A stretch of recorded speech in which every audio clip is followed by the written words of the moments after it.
Hello, All right. Brian. All right. Hey, what's up? What's Hey. up?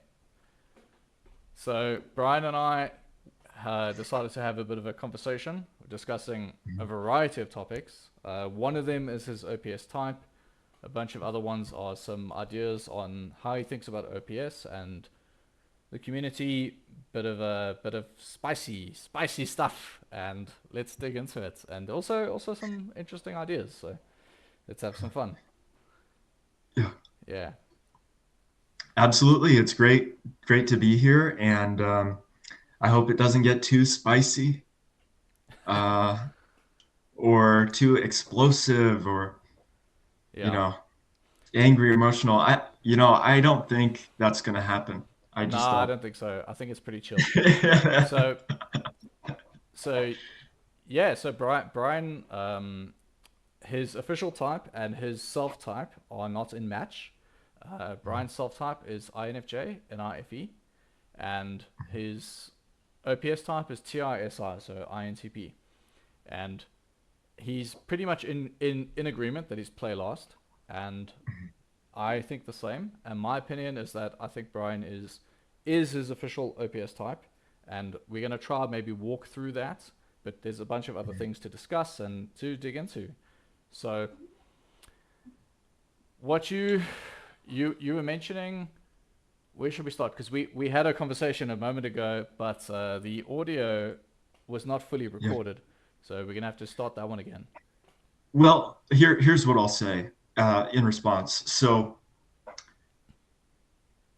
my official type is TISI. I don't like the word official, by the way. I think it ought to be my uh, Dave and Chan type. We ought to somehow designate that this isn't any more official than they are the best. But that doesn't mean that they are the gold standard of truth itself, of course. But yeah, I'd love to walk through my type, etc. Why y'all are seeing TISI, Right. I mean, why I'm seeing NIFE. right. Yeah. So Dev and Shan, at the end of the day, they are the authority figures in this community, which carries weight, and they have a really high typing record of high percentage. So while they might not be reality, they are close to reality, or they have a record that seems to match reality. For a lot of people, obviously, there are a lot of people who will not and do not agree with their type, and they don't have to. Like that, people don't have to agree because ultimately it's your life and it's your decisions and how you're gonna live. And as they say, it's their best guess. So I just want to put that out there. Yeah. Yes, and my best guess is contrary. My best guess is truer, and Well, my I mean, best guess will take the yeah. community to places that it's never been before. Okay. Well, we can dig into that. Um, so I think let's bring up some of the stuff. So you had some idea. One of the things you wanted to discuss was community recognition for the effort and work people put in. You mentioned Austin and a lot of the work that him and the ATG group did, and how they onboarded a lot of people into the community. They did a lot of interviews, and honestly, for me, it was such an amazing experience. Like getting into the community and receiving a DM from them, and Garland Arias as well doing the same thing, and Kendrick also doing all these interviews, and jumping in, and you just feel welcomed. You feel part of this group. You feel I don't know. It's and then everyone sits and tries to type you, and wow, it's just it's a wonderful feeling, and for me that was a big deal. I mean, it really felt good. Yeah, it felt like the community was alive. And Mm. somewhere along the way, the community definitely started to feel a little less alive. I feel like a lot of that early group was not marginalized, or perhaps that's precisely what happened to them. But I feel that a lot of them bowed out. And whether the marginalizing came first and who was the marginalizer, right? Because we all know Dave and Shanner, they hold the reins. But what I'm doing, I think, is I'm basically saying, well, look, Dave and Shan want to grow, and we want to grow. And right now, the only thing that's keeping everyone from growing are these disagreements. Well, So let's have them. Let's have at them, I think people and let's want to. actually communicate with our voices, though. Yeah, okay. Well, Yeah. okay. So I mean, if someone wants to grow, they often want to grow in their own direction. They don't have to grow necessarily in the same direction because I think so. So one of the things you brought up was OPS has a lot of potential. This could be marketed business to business. There could be a huge amount of growth in that area, and it would be lovely if there was a pathway for people to progress up from the base level, up the hierarchy, and then fall under the umbrella where they are now able to participate in this OPS endeavor. That's right. Hey, that's what you mentioned. Yes. Yeah. Yes. That's a good summary. Please Mm. continue. Yeah. So um, the way OPS seems to be structured is we do have a bunch of community members who step up and they do things. So you mentioned we have we have the was it the monthly or the weekly typing where there's a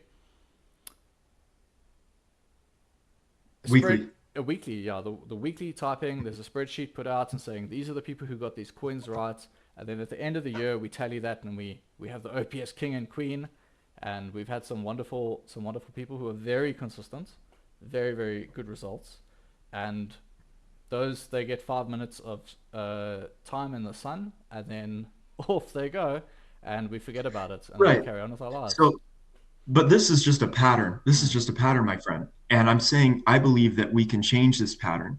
And not only that, my mistyping is somehow related to this dysfunctional pattern. Oh, really? Okay. Yes. How is it related? Um, as a result of people in the community who have a high record have typed you, or in a different way? Yes, in a slightly different way. Okay. It's not about who has typed me or mistyped me. It's more my perspective as a person who's been in the community for a long time. Mm. So I've been in the community since 2020. I joined in May of 2020. So I keep saying I've been here 5 years. Technically, I've been here 4.5. Mm-hmm. But I discovered the system 5 years ago. Yeah. Uh, However, I've been a member of the class on and off for about 4.5 years. And I think that's about as long as a lot of other people. So here's why I think that my mistype, according to me, uh, why that allegation is related to the class survey. So I think that what ought to happen is there ought to be a redistribution of credibility such that not only is it Dave and Shan who know how to type, but it's also we're just gonna call it Guy Linares. That guy can type just fine. Mm. Damn it, Mm. that guy's just fine. He can go start his own business, and we're gonna say that he types over 70%. Yeah. And it's like he won the game. Like, Mm-hmm. congratulations, you won. You've typed over 300 people. You've put your time in. It's time for us to say, damn it, you get a degree. Damn it, you graduated. That's just how life goes. You have to have some kind of forward goal for people. You can't just endlessly torture them in an arena with a pitchfork. Okay. Yeah. Yeah. It would be nice if there was a path upwards, right, where they didn't just sort of rise to the top and then vanish. Mhm. Right. Yeah. Yeah. I mean, to have something like that, it takes a lot of work to set such a thing up. Of course, you can have the people who currently run the system do it, but OPS is an open source system, so someone else could decide, hey, I want to go do my own thing and run it. And there are a lot of people in the community who support the community and they run the community, and a lot of them are doing it free of charge, out of love, a labor of love.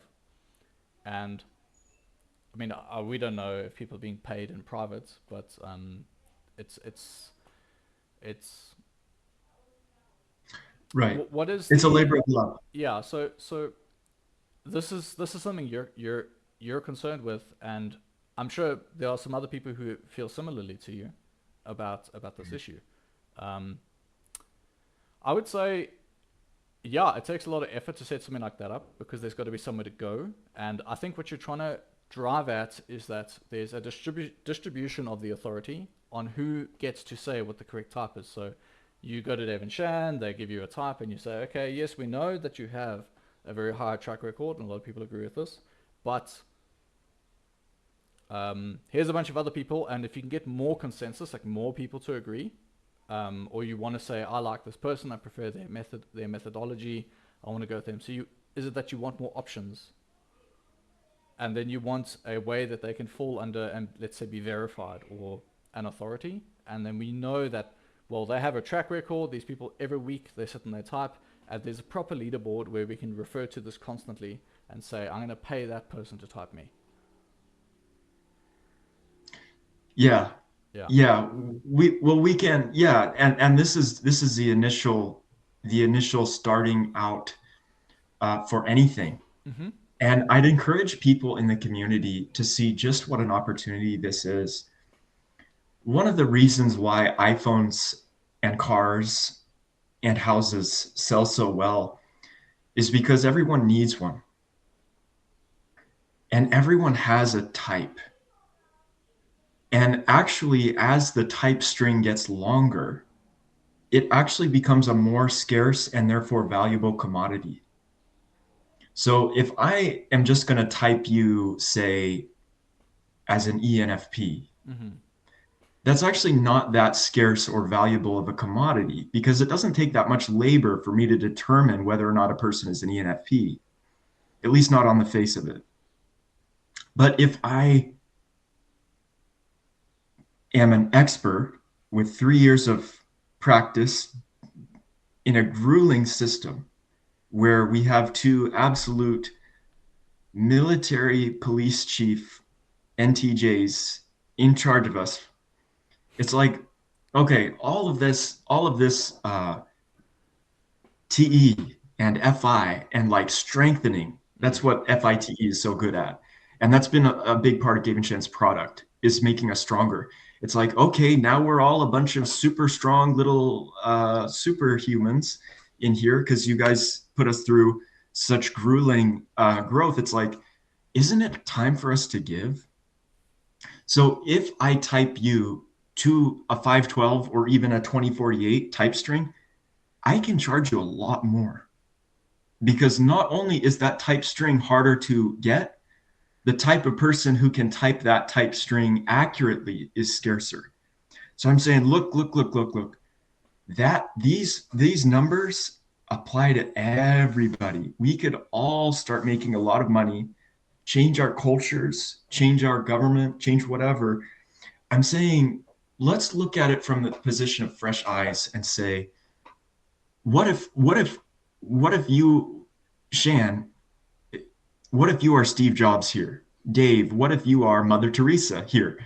Don't you see how this has potential in business, in science, but it also has a lot of spiritual potential. And I think that's the real reason why I'm fighting for it. And spirit is the funny thing. Your name seems to have spiritual power. It's because your name is a string that kind of follows you around, almost like a balloon. Like if someone tied a balloon, the string of a balloon to the nape of your neck or something, Mm-hmm. and that balloon followed you around, that's your name. And there's something spiritual about that. The same is true of your type. So this is something that's going to be important to a lot of people. It's going to create a spiritual transformation in our world and for our children. And it has an enormous capacity to do good or evil. You can see why I got so caught up in it. Uh, Okay. yeah, Okay. Well, yeah, okay. So what I'm hearing is it's something like here is a potential solution to a tremendous amount of problems, and it is vital and very important, and we all need to have the message spread in the correct way so that people understand it in the right way and use it. And they could use it for ill or for good, but ultimately they decide how they use it or something like that. Um, agreed. okay, okay. I mean, look, if you take out the sensory of the situation, you could go in another way and say, well, I found a great answer here. Everybody needs to hear about this answer, and then you go evangelize about that answer, and people are always going to come to you and say, well, where is your proof? How do you know this? Where's your proof? And well, some people say that. Other people just will dive in wholesale and take it. So even if you have the truth, it's not so easy to sell the idea and get people to convinced and on your team and join you. Not saying you shouldn't try, but that is a crusade in and of itself. I mean, one of the sayings I heard a long time ago that I've always loved is something like, "Don't worry about people stealing your ideas. If your ideas are any good, you're gonna have to shove them down people's throats." Because Wow. That's great. yeah, Yeah, that's so true. That's what that Dave just typed this lady named Colby or Colby something, and he got INTJ for her, and I'm inclined to agree because she just kept saying, "Listen, I'm a blaster INTJ. These are not secrets. I am shouting as loud as I can, giving away my most valuable like NI knowledge, and it's still barely going to come through." And I think that's really delightful. It's like, no, no, no, no, none of this is a secret. Share it with damn ChatGPT. It'll only help. It'll literally help ChatGPT. This will right like share it with your statistics professor. Share it with your sibling or whatever. Like all of this toxic environment uh, has been perpetuated merely by a refusal to talk to each other over voice. The more we start to talk to each other over voice, the more all this toxic stuff will dissipate. So I really like it when Dave and Shan do buddy time. The last time Dave and Shan got on buddy time, he was this he was very profane, and he kept saying the word shithead. And it's like, come on, this is your chance. When we're in buddy time mode, it's time to be nice. It's time to like, not be super profane. So I, like I get it that profanity is a big part of Dave's entertainment factor, but I felt like in that instance it was like, come on, Dave, I believe that was a missed opportunity. Like so yeah, there's a lot of beliefs here, but I just believe. I'm a believer. I believe that things are going to work out, and I right. don't see Yeah. yeah, yeah, So yeah. the Thanks. place you're coming from is one of, hey, I love the system. I want it to be more universal. I want people to be able to jump in and get excited and just be happy about this. And it is a bit tough if there's a bunch of profanity going on, and that can be a bit difficult. What I can say in defense of the profanity is there's when you market a system or you market something, a product, you're searching for a specific target audience. And that target audience, they fall in love with you as a person typically. And you're trying to, when they sit to watch your stuff, it's on the one level, they're watching it for the content, for the knowledge, and they're like, yeah, this is the thing. But a lot of it's value-tainment, and we're here to also get entertained when we watch. And there are people who say, this guy's not like those other people. He's not so prim and proper. Here he is swearing and being a bit vulgar, and we're talking about the Yeah, real stuff. And we're also hardcore. Don't you know how hardcore we are? We're dealing consciousness. We're going into the deep. We're doing our demons. We're doing all these hardcore things. And then as soon as you go into those kind of feelings, you go, let's. And you bring out all the swear words.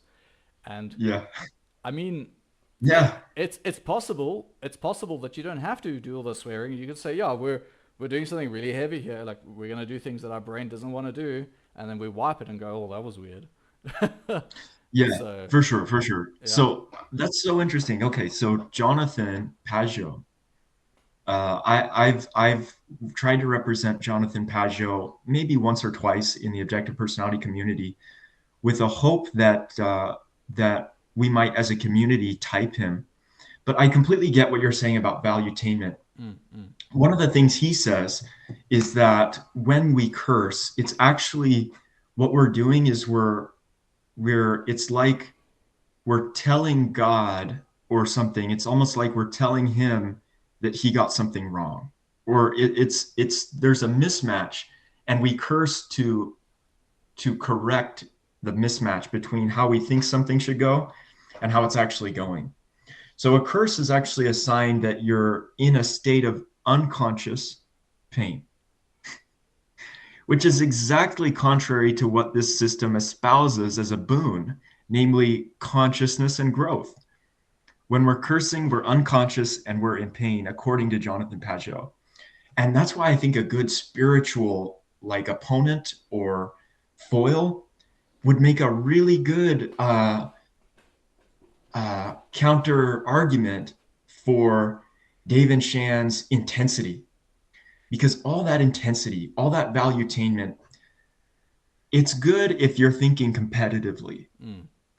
But I think what a lot of people, and especially people from other countries, are going to see is they don't think about this competitively as much. So if you're from a more, say, I don't know, totalitarian country or a country with a lot of really ancient history, Right. you're Right. going to see human dynamics that way. So you're not going to see it like a business. You'll see it more like a parent.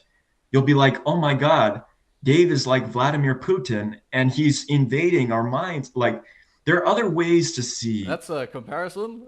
the curses. But the curses are strong. And this is strong medicine that they're pumping out into the world. So I'd encourage everyone to see this not just from a business perspective, but from a socioeconomic, political, class, and just national perspective. Like, what is this going to mean for your country?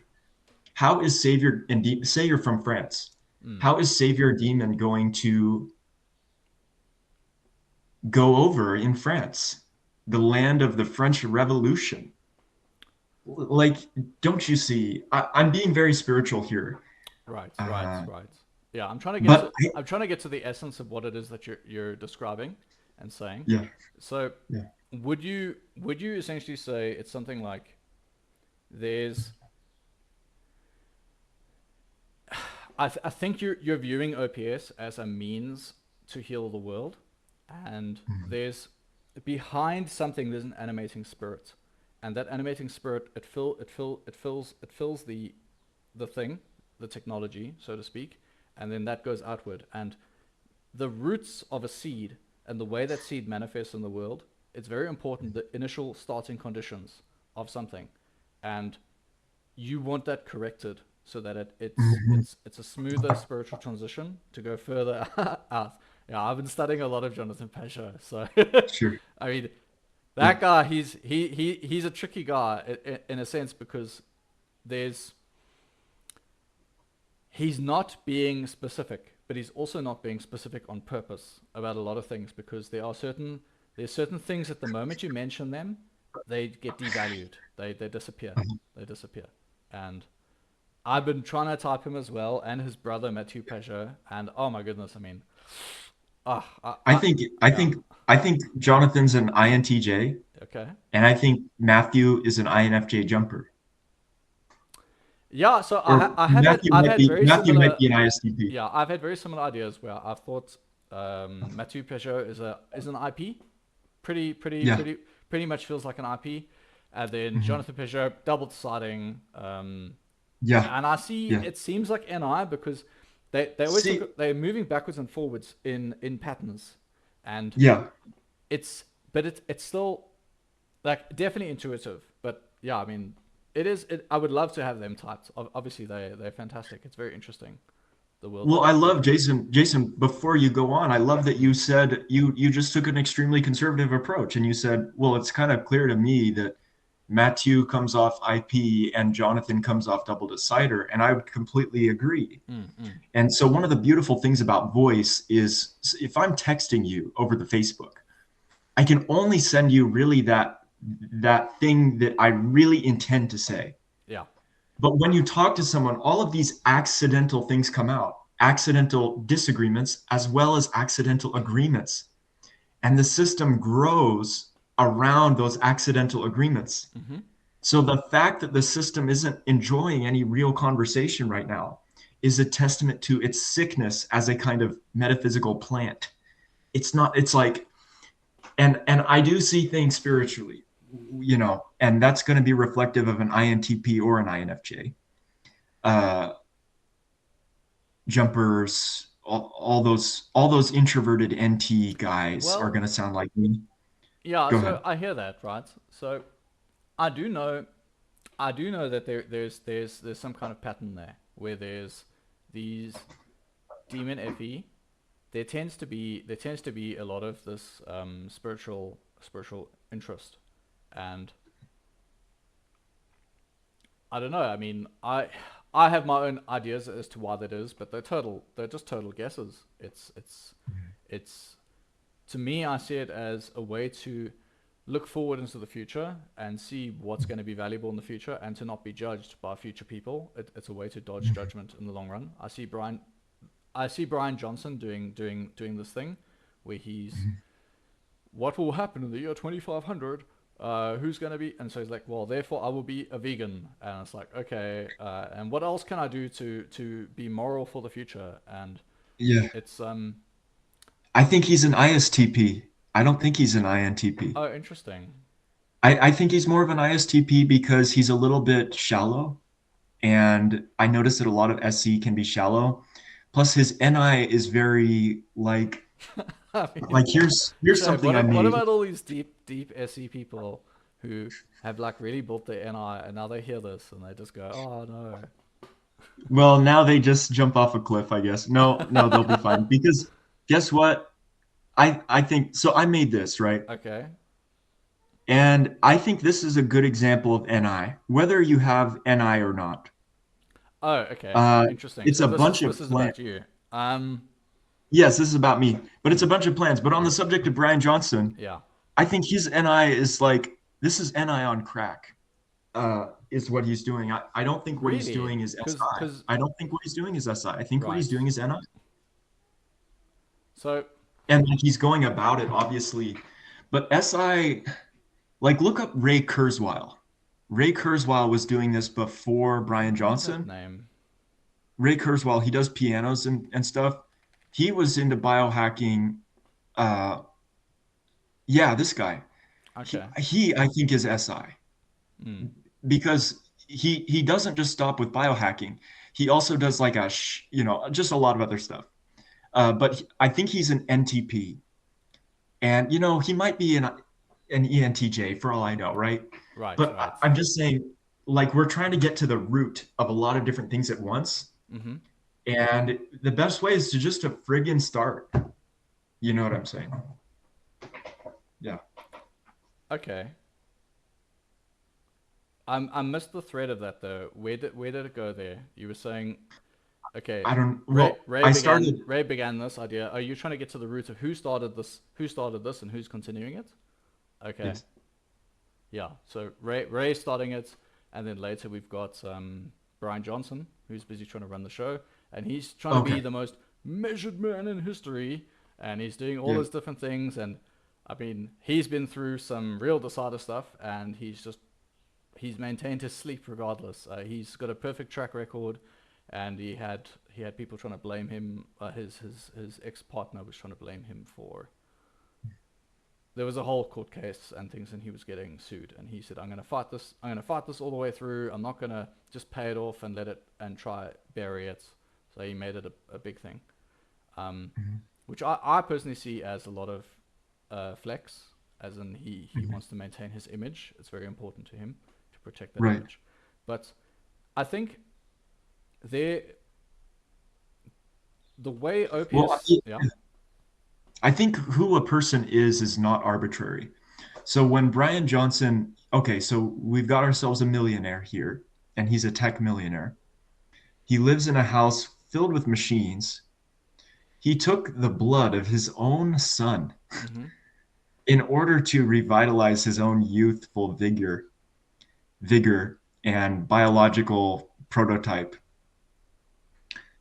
So I think what that does say, and the court case that you bring up is evidence in favor as well. What that does say is, okay, we've got ourselves someone who is they've succeeded a lot, and they live in a big empty house that's like a shrine devoted to their own self. Mm-hmm. It's not that that it's not that that must be an IP. It's simply that, let's see, connected speaker, AirPods. Did my AirPods I still cut hear me you. out? I still hear you. Do you still hear me? Yo, here. Can you hear me still? Yep. Sounds good. Okay, good. Good, good, good. My Okay. computer just never mind. So Brian, so it's not that he can't be an IP, it's that we all type him an IP because we designate that meaning, the meaning of who he is, we Mm-hmm. designate as an IP. And then the feedback loop we get is is evidence that causes the opcode to emerge. But we started with these disparate meanings, and we built the op and Dave built the opcode and Shan built the opcode up from that. The problem right now is that we're all doing a lot of work for Dave and Shan, and we're not getting any appreciation or money for it. We're actually helping this build this system when we contribute our types. They couldn't have done any of this alone. Sorry, please continue. Or I was talking about Brian Johnson. If you want to further talk about his type or my type in relation to his type, No, we no, can. no. I We're digress all the time. no. I see. Yeah. I see. We're sliding around we're sliding around an argument towards a point. We're getting there, Yeah. and that's good because that's what we're trying to unravel here, or what we're trying to dig at. Because I'm trying to figure something out. You're trying to figure something out. We don't know what we're trying to figure out. We're just trying to learn and see where we go. So there's something like, okay, we're doing a lot of work to support Dave and Shan. The community as a whole is doing that. And I think, is that not it?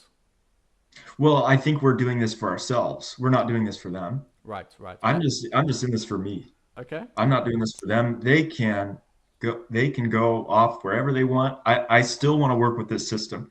Hmm. Well, it's an open source system, from what I Mhm, understand. I actually have never seen that written anywhere. I did not read the fact, mhm, but I've heard people say it's an open source system. And frankly, it's very difficult to sort of defend and say, oh, this one stole my idea. You can just run off and do your own thing. So mhm, you could set up and try to do your own thing. So, for example, this idea, right, where we have the billboard of people who've been typed, you could actually set up a payment system where the people are able to DM or message or communicate with these people, and it could be posted live. And you could set up a whole website on that and get all these people on there, and create a tier system where they're all located in there, and they get paid accordingly to each of their thing. And there's actually no one who can stop you from doing that. And you just have to get the other people on board if they agree to do mhm. it. And you can set up shop next to Dave and Shan, and you could say, "Hey, look at this great thing I built," and invite them in if you wish, or you can sort of keep them to the side and say, "Actually, we have a different vision, a different vision," and that's okay because that's what often happens. Is a conflict of visions. People see things running in a different direction, and you can no longer have an aligned purpose because that's the whole point, right? So you're working together because you have an aligned purpose. So Yes. yeah. Okay, so this is why I like talking to you or a person like you, Mm. is because not only do you understand how economics works, you have an understanding of how morality works, which is sort of abstract from what immediately occurs to you. And that's often not reflective of a lot of FI or TE savior types, in my opinion. I feel as though a lot of times, not just I don't. TI, but FE, I don't. Yeah. For some reason, but I feel like FE, I have to say I don't know. yeah, well, a lot of times TI at the top or FE at the top, you can see it most clearly when it's clear at the top, is you'll see almost like an identification of truth with culture. So, for anyone listening, truth is a word that often means or is equated to TI as a result of David Shan's many observations of a very tight correlation between observed TI types and them saying the word truth. Like literally, that's what we got here. I think there's also a trap of the language because in the Yeah. often when they say they don't say the truth, they say their TI truth, and that prefix always sits there, which is is it's like, I don't know, maybe I'm reading into it, but there's something embedded in that kind of language that would indicate that they don't believe that there is a truth, but just that each person has their own TI truth, or that person is working at their own thing. And it's not necessarily that TI is the truth; it's that they're two separate things sitting next to each other. And that's a perfectly tenable claim, Mm, but I think it needs to be spoken over. And I appreciate you formulating that so precisely, thank you. because like I'm all ears if that's true, Mm, right? I just got here. I'm just right. So uh yeah, that's really important. mm, What exactly is the difference between, and that's why I keep bringing up this coin that I am seeing, which is between TE and TI, and or just DE and DI more generally, is like the difference between being absolutely convinced, mm, so much so that you're willing to like risk your life on something. yeah. Like imagine someone is torturing you, and it's this spy games, the CIA's got you, it's espionage, you're a terrorist, and they're torturing you and they want you to betray Allah, but you won't, right? I mean, this is a perfectly feasible political scenario, right? Okay. I'm just saying, what actually makes a person really believe in something all the way? It seems to be this sense of absolute identification with that thing as a supreme good. And yeah, that's what you're talking about with the hierarchy, with the mountain. Yeah. Jonathan talks about this. Yeah. Carl Jung talks about this. Carl Jung Oh, believes that really? the supreme good is your image of God. Yeah, your Right. supreme good. Yeah, that's your image of God. That's literally your little, yeah. He Carl Jung said that, and that's interesting. If Carl Jung is in the alpha quadra, and Jonathan Pajot hypothetically is in the gamma or beta quadra, Mm-hmm. uh, then that would be an interesting point of overlap. And now Dave and Shan are saying, okay, so you've got the TI truth, and you've got, and it's like, well, then what is TE even, right? Because aren't you guys trying to fit? Isn't the truth just what happened or what is going to happen? Right. Okay. So I Right. I see things from this perspective, which is there are a set of ideas and categories in the world, and a bunch of types gravitate towards those ideas, but they don't necessarily have to go in that direction. They could go in many different directions, but there's a clustering where they tend to form themselves in that area, and they might go into that area and just keep tunneling in that area forever. And if you have TE, you might say, oh yeah, I've heard about that one. Oh yeah, I've heard about that one. Okay, I kind of looked there, kind of looked here, and you're looking at all these different things. Same with FE. They are way more aware of what they say David Shan called the spectrum of value, and they would say, oh, well, there's this, there's this, there's this, and I have a bit of emotion towards this because value and emotion seem to be very connected. There's actually, I cannot remember the exact. The priorities, values, and emotions are. Yeah, I do remember. They're extremely linked, and even in a part of the brain, they are the same thing. And so when you have an emotional Yes. connection to something, there's an investment into that thing. So often what you find is that investment towards something sparks more value. And so Mhm. if you look at poetry, what you find is that there's plain text and then there's poetry. And the way the poetry does something is they word a concept or an idea that you have to unlock. You have to break it apart. And it's that process of investment and breaking it apart that not only makes you value the poem, it values the idea or the thing. You shook your head though. That's so beautiful. That's Yeah. why I shook my head, is Yeah. because I am feeling shame for how little beauty I've been hearing uh, prior to this conversation. And so you're talking about value, priority, and emotion. The trouble with the word emotion is that it often gets tied up with the word expression or the word emote. It's like email. Something about it having an e at the beginning means that people, right? And so I know when I talk to you, I don't know what type you are. I suspect I know that they did they see INTJ? Not for me. They didn't see INTJ for you? No, not for me. They gotcha. Well, I don't know what type you are, but I'm just gonna say I like it when I can talk to someone who is able to break things down into first principles. That's nice. That's a relief because it's actually scary to break things down into first principles because you think, oh my God, it's like I'm smashing something to pieces with a hammer. And just when I think I've gotten the tiniest, most atomistic piece, I smash that Mm. with a hammer. And but that's not the way that ancient people thought. The way that ancient people thought, they thought that's a consequence of enlightenment thinking, which has been like some kind of miraculous capability of Northwestern Europeans. But most cultures around the world think in terms of holistic identities. Mm-hmm. So, for instance, an eye, they wouldn't tend to think of the eyeball as okay, you've got your rods and you got your cones and you got your cornea and your pupil and you blink and all that. That's breaking it down. Instead, they say things like, uh, there is the evil eye, Mm. or the eyes are the windows to the soul. So they say, okay, the eye is a part, and then I'm going to incorporate that into something way bigger, Yeah. rather than smashing something to pieces. Yes. I think what we're going to have to do, you, me, a lot of people, as we learn this system, we're going to have to be able to think in both ways.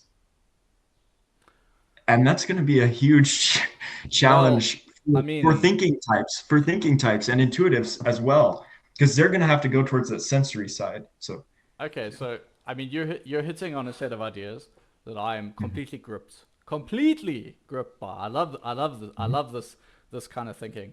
And the issue here is it's not just us. Like we're all stuck inside the materialist reductionist frame, and we cannot see that. We don't even know that. We don't even know what that is, and we don't understand the spiritual perspective of the world and the way people used to see the world, which is this is what Matthew Pesher's book is all about, right? yes, Have you read The Language of Creation? I read the damn thing. I read the whole thing. Oh, dude, that book. Oh, it Yeah, just like yeah, it's just it's crazy. what a book, and Yeah, it's it just it just completely yeah, that whole description of the we have currently the causal what things the mechanics of how a thing works versus mhm. what does it mean and what higher principle does it embody, and And not just what does it mean, what does it eat?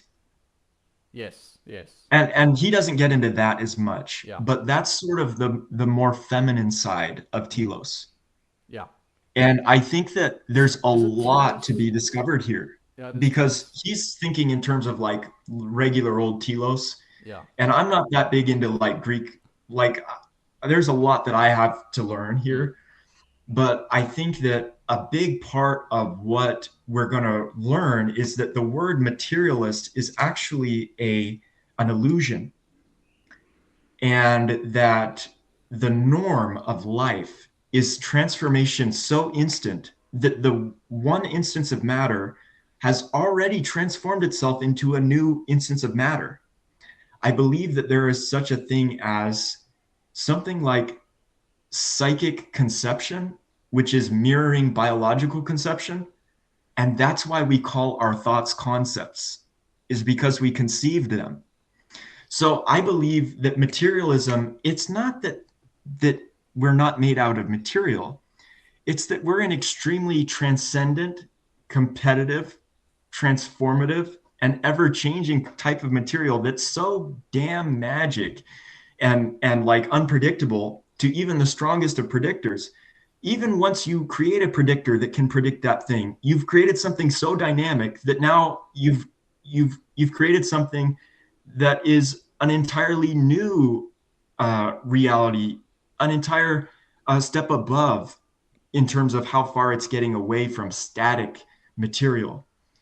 So I believe the word materialism is an illusion. I'm so glad that we're covering this because this is actually really important to our understanding of how to type. It's really important. I'm so glad that you are versed in this. So So the okay, that went a bit off the planet. So I'm going to try bring it back and ground it, because that's so I'll just say what I think of how I understand things, and you're gonna have to reflect it back to me, because what you're describing is it's a bit it's a bit out of what the sphere of the scope of what I'm looking at in general. So when I look at, for example, what is Jonathan Paget, what is the spiritual perspective that they're trying to bring into effect, right? I look at it as, you look at things and you say, what is the purpose? What is its meaning, and what is the purpose? And you hold that in your forethought all the time. You say, what is the purpose of this? Not how does it work, what's the purpose? And this entire thing it's a description of reality, and that's where it's grounded. It's a description of reality, but it's not a scientific description of reality.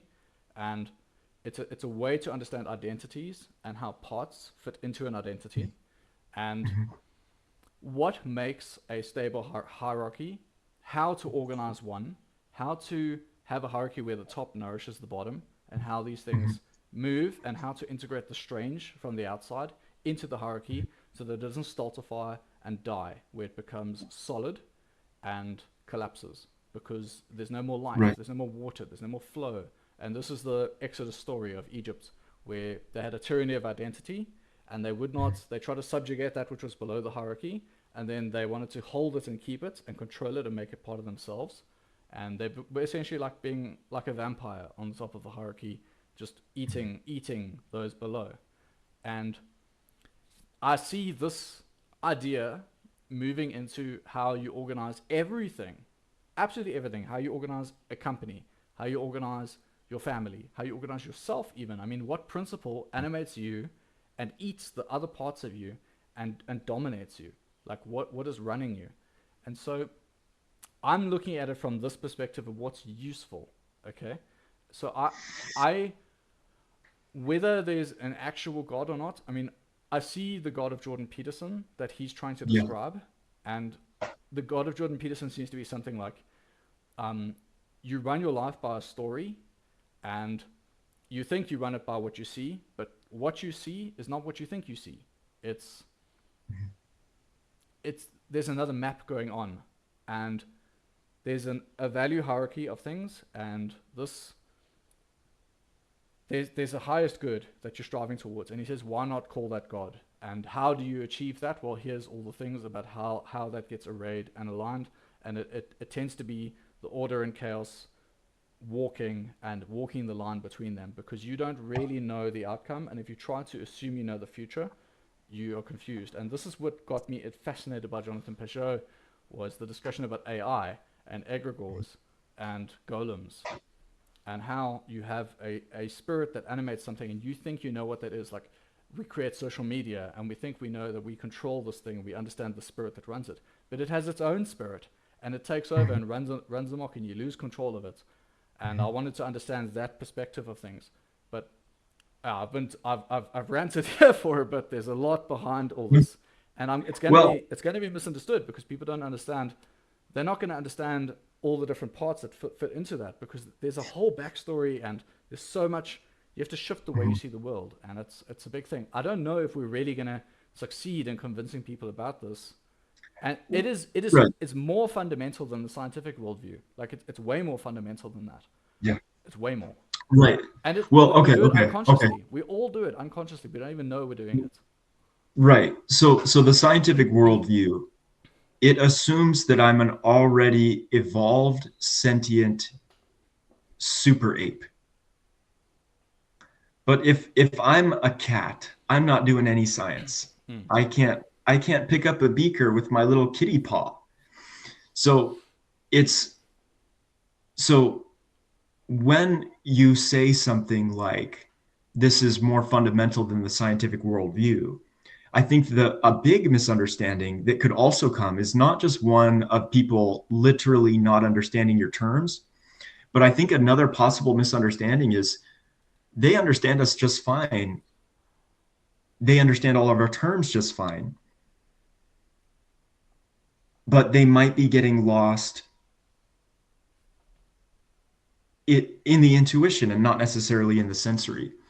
So when you say a phrase like this worldview is deeper than the scientific worldview, I would be inclined to agree, and not for any reasons other than, yeah, because that's how evolution took place. Is there wasn't always science. Before science, science is extremely young, and so is objectivity. I would say the birth of objectivity arises with the predatory instinct. Oh, I'll say that again. Yeah. And I get that from Dr. Ian McGilchrist. yeah. If, I need to dig into his work more. That's yeah. yeah. There's something interesting going on there. So the only incentive, and that word is really important, Mm, the only incentive I have to be objective is that it helps me evolve. When you eat meat, it's so much more nutrient dense than anything a plant can render. It's mm, just the physics of how it works. If I am made of meat, then the easiest way to replenish my cells is with meat.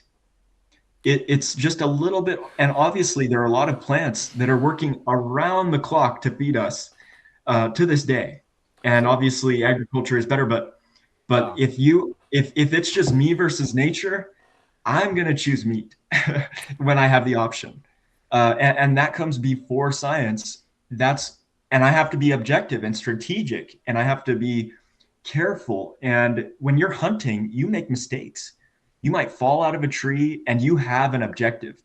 When you're a prey animal, you can scatter. Your objective is to survive.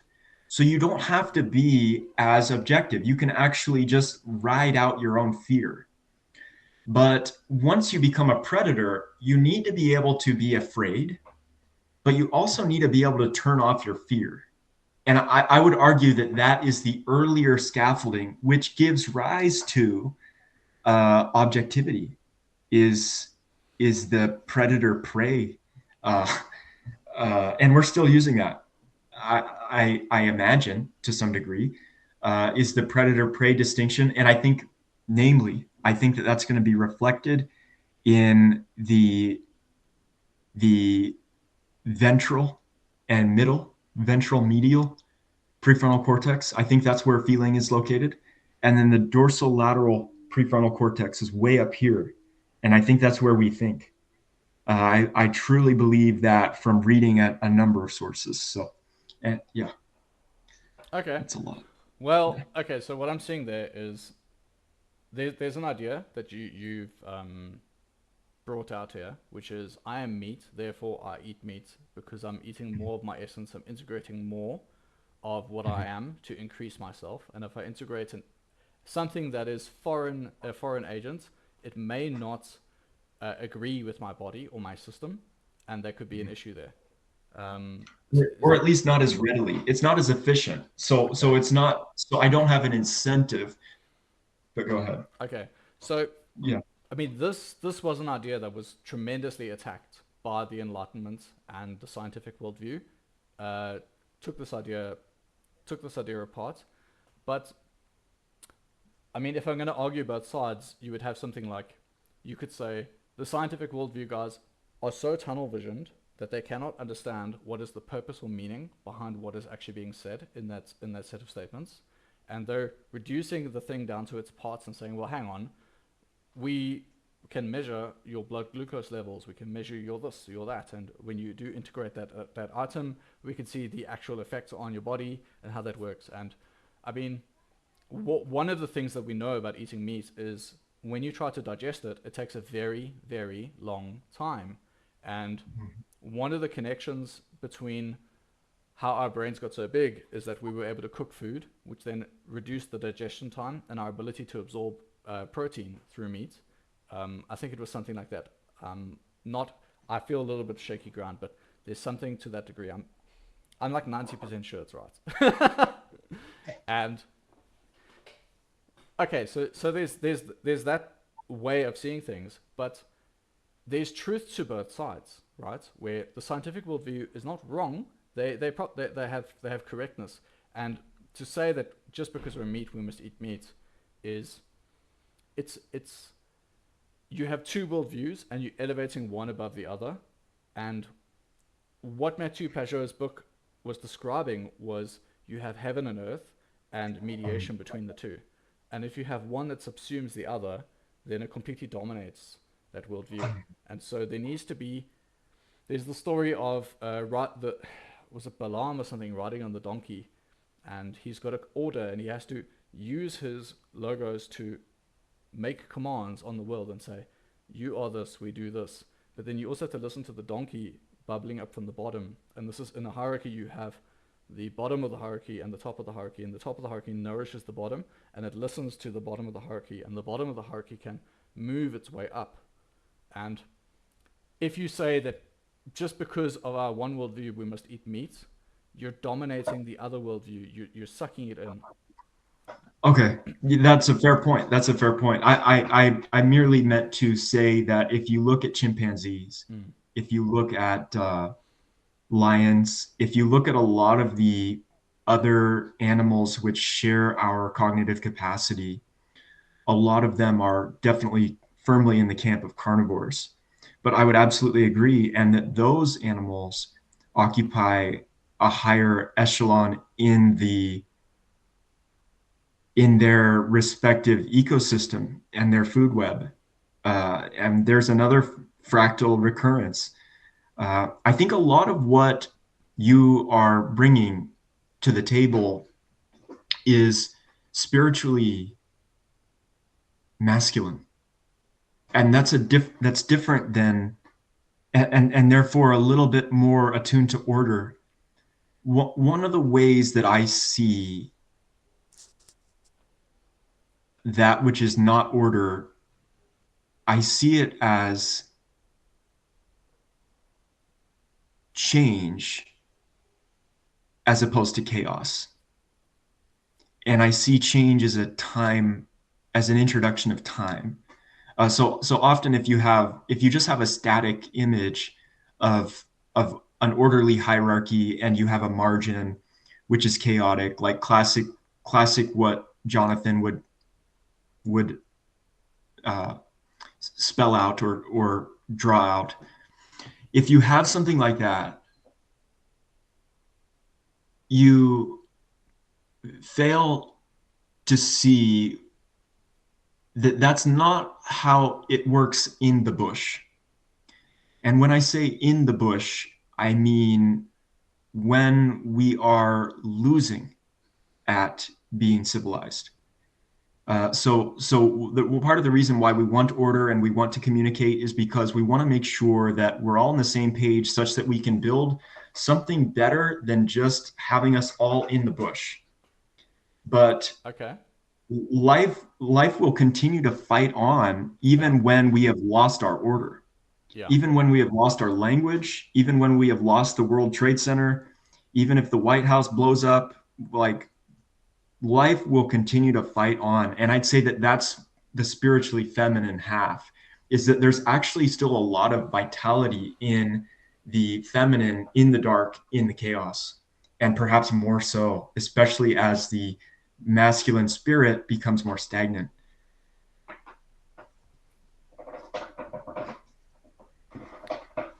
Okay, I'm struggling to connect some of those parts. So maybe you can build on this to help me understand what you were saying. So earlier you mentioned with objectivity, predators are more likely to follow the rule of objectivity, and that is largely because there's more that's required of them, right? They have to coordinate many actions to meet the goal, and with the prey animals, they have to optimize one or two things, just one or two things. All they have to do is get one or two things right. They got to have powerful hind legs, bam, and add a quick detection mechanism, or certain members of the community need to be more neurotic and able to detect threats, and then a few members just need to pay attention to those members, and some of those members are going to have, even there they have sort of, maybe you could ripple outward where you have the outer members have a higher anxiety measure, and those who are more less prone to negative emotion, they have healthier bodies, but they still depend on the others. But they you can have those kind of setups, right? Where there's maybe a two-tier optimization system where some have to have high neuroticism and others don't, and some who have mixtures they end up dying out. And but they do need to be able to run, and they have to detect predators and they have to run. Ultimately, it's just those two things. And if you fail at one of those two things, unfortunately, it doesn't work. If you don't, if yeah, I'm not going to flesh out exactly why, but it's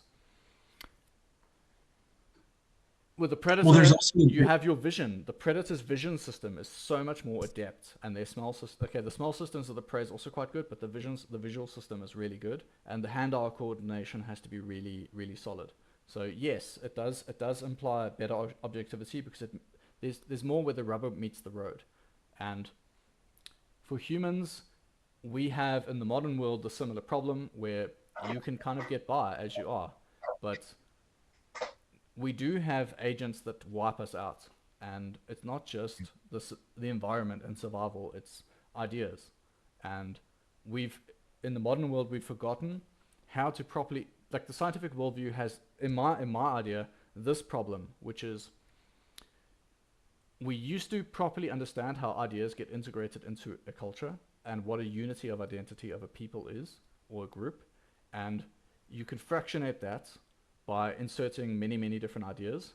And we're not understanding what actually the cost of an idea is or how to properly integrate an idea and how you're now eating food, but that food maybe has a little bit of poison in it. And there's the good food or the good rest and the rest that you die in.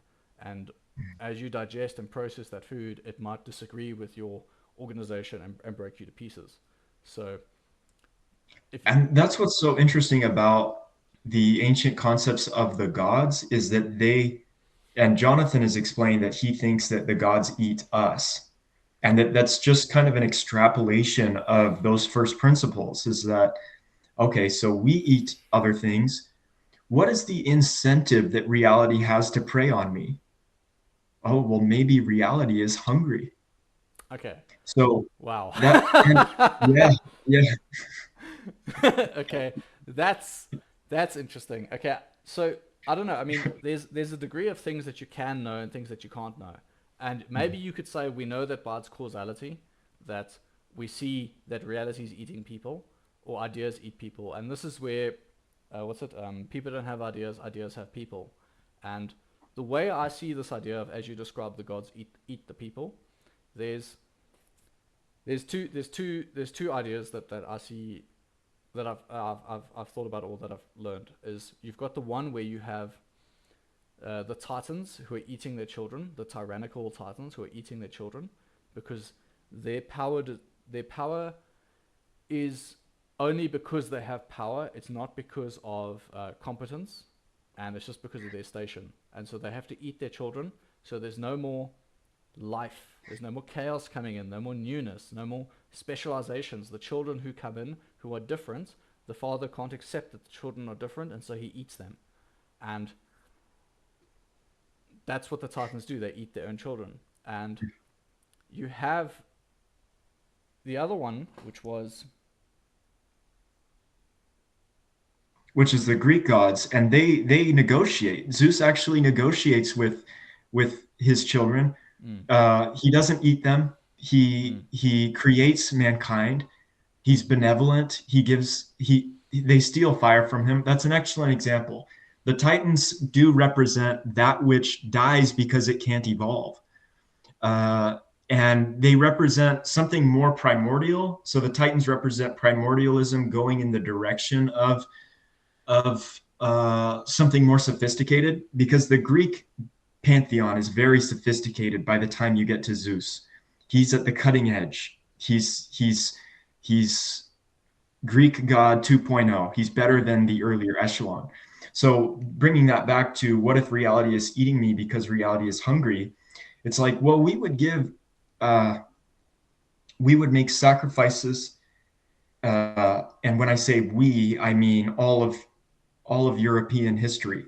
So that's going to be Englishmen, Celts, Greeks, Italians, uh, have been burning offerings and making sacrifices, if I'm not mistaken, to pantheons or many gods. And that idea to me is just an extrapolation, like straight up. If I didn't feed this God would probably eat me. It's almost something like that. And then you wonder, okay, if that God is so mutually agreed upon by so many people, then who am I to say that there's not an objective reality underneath or above it, which is sort of which actually exists and may or may not be somehow animated, uh, animated in and of itself, independent of not necessarily the psyche, but perhaps consciousness, something like that. So if sometimes what is lower eats what is higher, like that, Really? that's what I'm saying is I think the Titans are lower than the gods, and they still choose to eat what is above them. Uh, I'm not aware. Okay, I'll have to think about that which is lower yeah. eating that which is above. Um, But lower in according to Matthew Pajot, lower typically means supporting, yes. and he designates that as a substrate, and then he sees that which is above as a as like a as the dom as a domain, uh, which which dictates. So that which is below is subordinate. It's a substrate, and that's associated with that which is subterranean. So there's something about Earth which is feminine, uh, that which serves, that which is broad, It's a it's it's a place serves that which stacks. it's a It place serves to that which, yeah. it's a place to host the seed. The seed. That true. That too. That Yeah. too. That too. Yeah. That too. Well, when it's in a state of utter chaos and being leveled, it's a place to own the seed. But if so, that which supports, uh, it can also be that which is creating the fruit, I guess. Uh, Um, I think what you've got here is okay. So there's an idea. There's the seed or the idea or the thing that sits at the top of the hierarchy, and then there's the earth that hosts the idea. And what's happening is you're saying that the earth is no longer hosting the idea because I don't know about the idea of the earth eating the idea.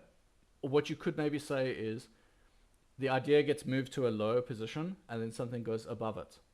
Um, and then it has to sacrifice the idea to the new idea, which is what was bubbled up from the earth. If you were to view the earth as not as earth, which is earth potential. I get lost yeah. in that. Yeah. Yeah. You Yeah, sound like you have an NI.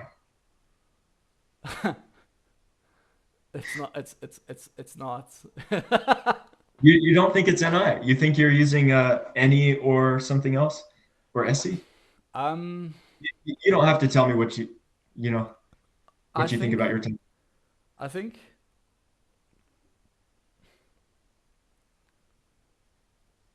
I think it's a lot of concepts, and I think the way that these systems work is something like SENI has, if you think of it like a cube, and you lay out the corners of the cube, and then you put the idea over it, and it crumples over like a piece of paper, going over the cube, and then if you imagine a tree with nodes, and you have the top tree, and then the second row, and the third, and so on. Along that, you have many different of these nodes, and those nodes represent a concept, and embedded inside each of those concepts is that cube idea, and you're stacking those in that sense, where your initial cube has to be really big to support the idea, and then it shrinks and shrinks and shrinks, and what that means is that when you're describing a concept, you only need to mention a tiny little portion because you have to know what the bigger concept that it's linking to is because it's you have the big concept that all these little other concepts are supporting, and so it fits into this hierarchy idea as well, where you have all those things supporting that main idea, and that I think is a large part about why it's so difficult for OPS to be communicated to us, because the the coming from that NI worldview, you just think that's the way the world works. You think that's the way the world operates, and so you think you're just speaking English, but there's a translation layer that needs to go, and not even just a translation layer between their language. There's a translation layer that needs to go between the model of the way it's set up, because the problem with NI is that it's not just NI. Like this aligned this arrayed hierarchy that's being created in this triangular shape is the way because it's expanding as it goes further down. Although that might not be the right way to think about it. I think it's more Yeah, I vertical. don't know. Yeah, I think it's more vertical. Where you have yeah, it's more vertical because it's in a straight line. I think it's more like a pillar, and I think NI will have multiple different pillars, all leading to different areas, but um, So you don't think, yeah, well, okay. So you've got that underlying structure, right? You've got the nodes and the cubes, and they need to be unpackaged. Things need to be unpackaged. But earlier in our conversation, we talked about how we thought Jonathan Pageau was a double decider. mm, mm, One thing I would encourage you is that it's difficult to understand how the NI, how they've been communicating their NI, and how other people would have interpreted the same sets of data should they have discovered it with fresh eyes. So let's say it just by happenstance it was an ENTP who came across what Dave has discovered in with Dave's NI, presumably. If it was an ENTP, how would that look different? What would be, where would the ENTP be getting stuck, and on what assumptions? And I'd say that the way that you actually solve that, we're literally solving that right now, because when you and I discussed that we probably both think Jonathan Pageau is a double decider, what happens is we're not allies before we decide on that. We become allies on the basis of that observation. So once you and I both agree on that, then I think, you know what, Jason's all right. So ah, there's a ah, social aspect to our ideation. And that's part of where we're getting stuck. And I'm just saying it's okay if you get something wrong, because all you have to do is use socialization to undo it. yes, yes. So Yeah. okay. So yeah, I have a lot to say on that. That's actually something I've been thinking about quite a bunch, which is Mhm. so this is where Jonathan Pageau says that um, he says two things. One is sacrifice is necessary for reality to exist, and the second is that church makes society exist. And the argument behind sacrifice is if you're not giving things up to a purpose, then you have tons and tons of purposes, and then what is your purpose? And you have too many purposes. It's something like that. That's a very bad explanation. It's rather loose. Mhm. And then the church one is something like um, roughly there's a unifying idea that unites everything, and what happens is, especially this bringing this back to your idea where you were saying that the gods eat the people, or the ideas eat the people, or reality eats, and what's going on there is what you're supposed to have is at the top of the hierarchy is something that you can sacrifice up to, and it gives back to you. It gives your things back to you. This is the Isaac and Abraham, where he sacrifices Isaac, but he gets Isaac back, and it's not about a literal story about that occurring. There's a very big tendency for people to literalize everything, and they try to say, oh well, this is what was said, and therefore that's literal. And there's a confusion because worldviews changes, the perceptions on the wheel moves, and the perceptions change, and then the facts are then brought in with a new light, and eyes are light, and we shed light on the facts, and we make meaning out of them. And as the perspective shifts, we have new meaning, and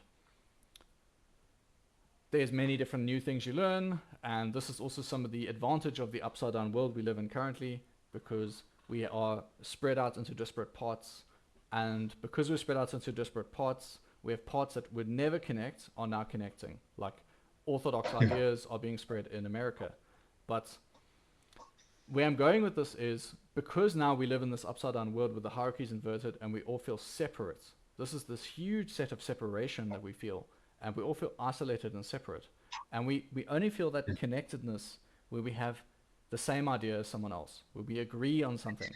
We Yeah. feel a sense of kinship, like my brother, yeah, there you are. We get it. Oh, you get it, man. And then you start to Yeah. tolerate all sorts of like, oh, maybe they're but a bit of a difficult fellow, but you know what? We kind of agree, and I kind of like them.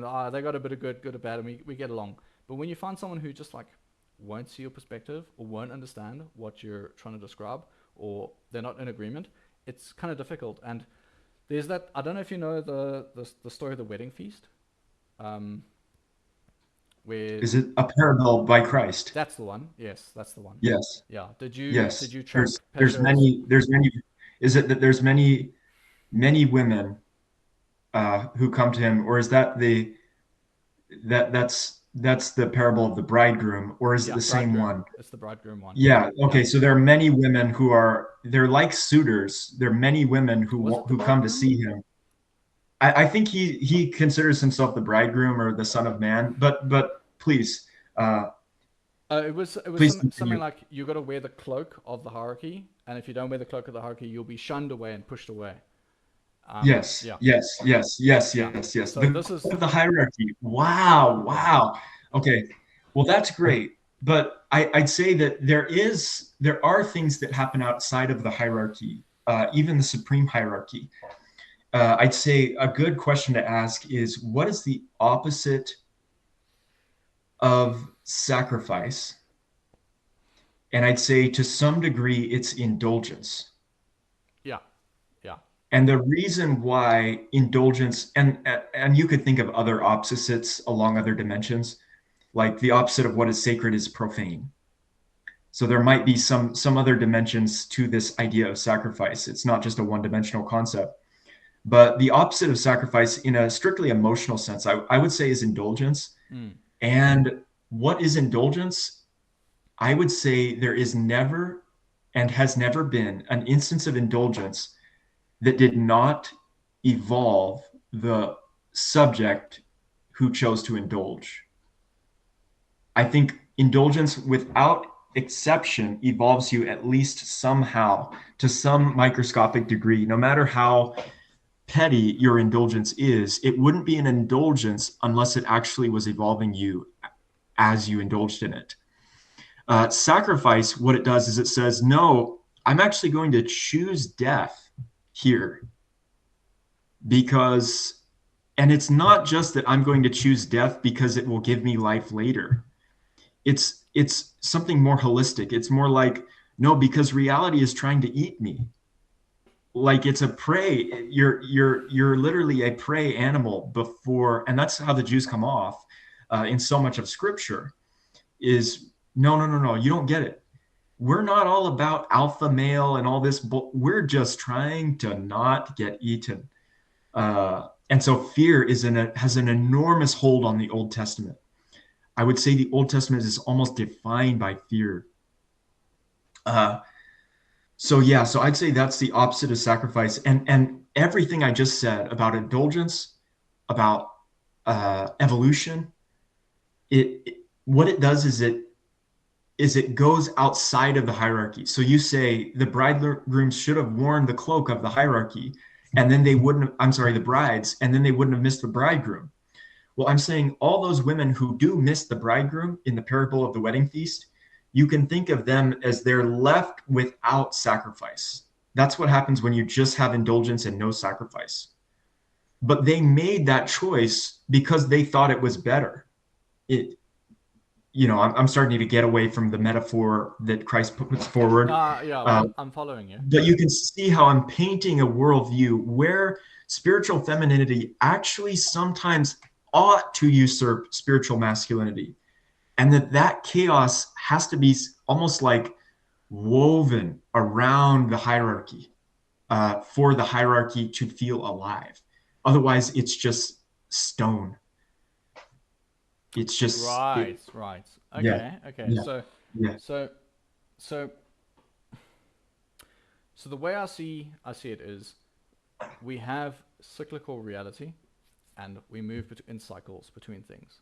And a lot of what happens is you get these Marxists who look at history and they say, what does the tell us of history? Well, history eats people, and we're moving towards an ultimate purpose. And you move towards utopian thinking, which almost inevitably degenerates into totalitarianism.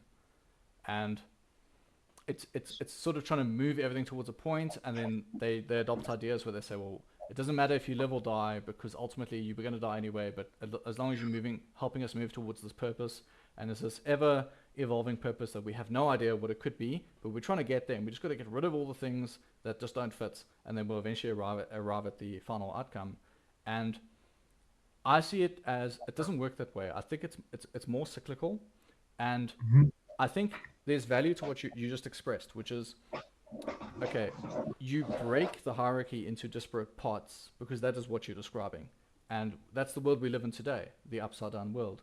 People have their own little hierarchies that they're all trying to serve. And I think what happens is when the hierarchy gets flipped back up again, all those new ideas are integrated into it. And when when Christianity is described, people would often go, oh, they got all their critiques. They say, oh, do you know, you're just using this idea from this mythology and this idea from that mythology. And it's like, well, that's the point. It's supposed to integrate all of these ideas together. And I think that the the move from the invention of the printing press, that stealing of the fire, that new technology, we tried to integrate it into our culture, but we could not properly integrate it, and it disintegrated us and broke us apart into different pieces. And we're still trying to like put ourselves back together, but we learned something in that process that's a fall. And this is what the Bible's describing is this fall, and then the next fall, and it's the fall into specializations, into the earth, into specializations. And what you're describing is moving into following your specialization. But I think what the Bible's describing is something like when you serve those other things, they become the top of your hierarchy, and they eat you. And when Christ comes in, he goes into death and he flips the hierarchy and he reverses all those things. And he puts those things in their proper place because they don't belong at the top. And then you get free will, because the purpose of Christianity is free will, where you can sacrifice up to the purpose and you get your thing back. But when you just have your purpose, it dominates you and it eats you. What do you think of that? I think that makes great sense. I think you give me a lot of room to play. Yeah. So what's beautiful is that once we set up all these concepts, well, I don't have these working worth a damn, so, but then now we can go, now we can, it's like we've dumped out the same set of Legos and we're deciding what to build. Yeah. And so there's an element of, oh, wait, we don't yet know what we might synthesize because we haven't decided whether we want to build something that Yes. looks like a Yes. European castle Yes. or the Taj Mahal. Yes. And that I would actually describe as masculinity yielding femininity. I'm What I we're doing is, yeah, I I think, I I right. I think what you're And that's actually art. That's what you beauty. I think what you're actually describing, Yeah. it's art that's beauty. I think what That's the you Cambrian explosion of beauty. Is it comes from the fact that once you do have a stable hierarchy, that actually is like a prism, which allows light to shine through and breaks the light into new spontaneous explosions of beauty that our unconscious is deeply designed to understand that beauty. And it brings us to emotional tears. It makes us more calm. So I think we're definitely onto a lot of cool shit. Yeah, yeah, that's interesting. I mean, that's interesting. Um, Uh-huh. I think, I think, I think actually the concept you're looking at is the unity and multiplicity concept, Mm. um, where there's tyranny of identity, but there's also the separation of heaven and earth, where the multiplicity is too far away from the principle, and then there's a calling out for unity, but that's a separate issue. It's more. it's as you break into multiplicity, there's a lot of creativity. There's new ideas that come forth, and there is a lot of new ideas, and I think so. I saw there's a piece of art which, uh, the right hand symbolism and the left hand symbolism. Are you aware of that? And Yeah, oh yeah. yeah, so you've got Christ at the center, who's uniting these, and you can almost make this like the Tao symbol with the order and chaos idea. But it's also not just that. It's the right hand slightly raised and the left hand pushing down, and the right hand going up is moving towards unity, and the left hand going down is moving towards multiplicity. And it's not necessarily saying that you must have only one or only the other. And that's the issues. When there's only one or only the other, there must be a balance between the two, and then when they're inverted in the satanic version, they flip the hands and they put an animal head there with two horns, which goes into multiple directions. And they're trying to say, no, hang on, we must have more multiplicity and less unity. And it's, from what I understood with Peugeot, he's saying that that system exists within the Christian system, but it's not at the top. And I think it's part of what's valuable, but I mean that's like very heretical. People will not be happy with that idea, but I don't really know. I don't fully understand it, and it is still ultimately enveloped because what I see is this is even I don't even just see this at the society level or at the religious level. I see it at the individual level. How do I, in my own reality, when I see things, how do I place things that I don't understand, or things that are too much? So, for example, let's say I get tons of hate and negative comments and people like attacking me. So, if I have a flat hierarchy, I'm like, no, my reality is not big enough for this. It doesn't fit. I have to destroy it. So I have to create a hierarchy that goes upwards and say, well, where do I put this? Well, okay, those people said that goes down here at the bottom of the hierarchy. And if I look to it and I say, is there truth in what they said? Maybe I can bubble it up to the level of truth at the top of my hierarchy and say, okay, actually, I can agree with this, I can disagree with this. But I put it at the bottom. I say, you know what? It's not that important. Or let's say not even at the bottom. I put it on the fringe, on the outside. But I don't have such a hierarchy that I don't allow the strange in. So I keep it in its proper place. And I array the world that way. And that's how I set up my hierarchy of attention. And that's how I can potentially not allow bad things to affect me so much. So that sorting algorithm is your feeling function and not your thinking function. I think so. I think so. And I think the thinking function affects it, but what you just described is an extremely rational, fleshed out, complicated. And I think what you described was a traditional hierarchy, yes, because let's say you're getting negativity, right? Hmm. And you think about a certain person, what you might do is you go, you assess your options. And I'd say that's actually OE first. You go, okay, what is just newly occurring to me? Is the extroverted observer. Okay, I've got this person and they've got this problem and they manifest this text that has been sent to me. So that's just OE.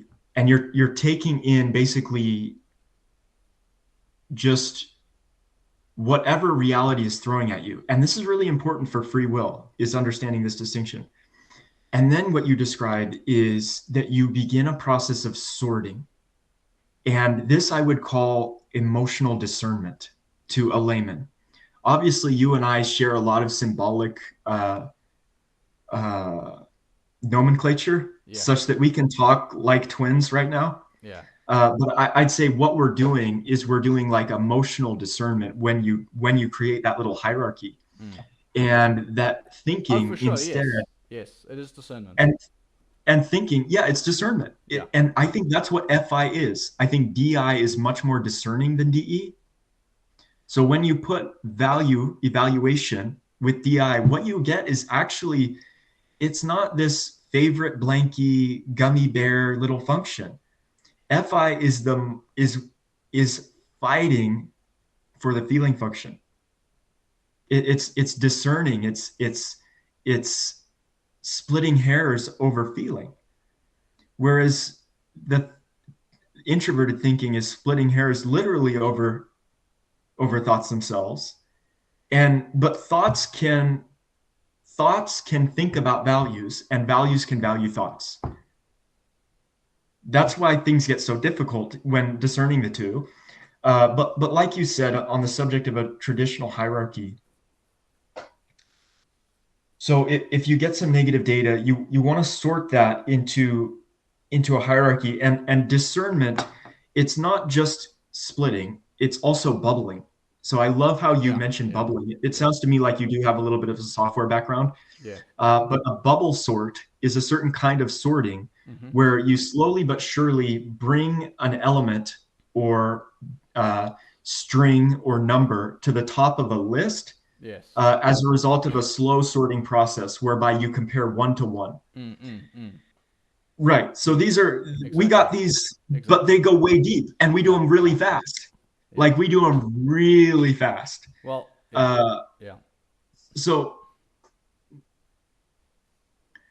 but I'd say that one of the reasons why feelers are often so like they are emotionally sublime, like it's almost like they're just so damn chill. Like it's almost like their feeling function is ointment and there are no flies in the ointment.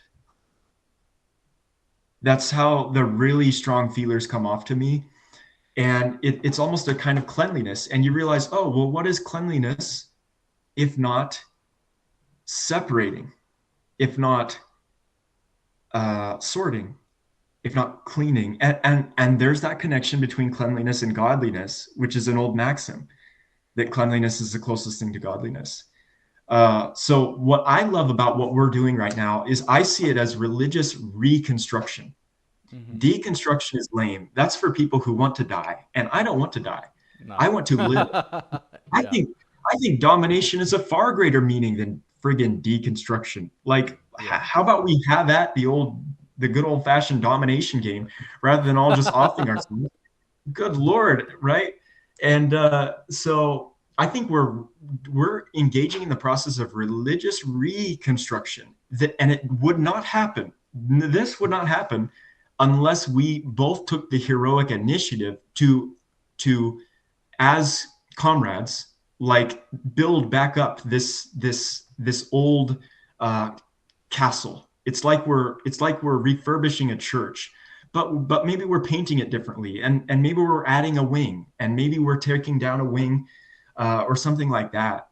So yeah, and then I think the opcode is going to be central to that because so much of our dialogue here is helped by our understanding of the opcode. And Oh that's yeah, why I fight yeah. for the opcode so hard and see my type is so scary.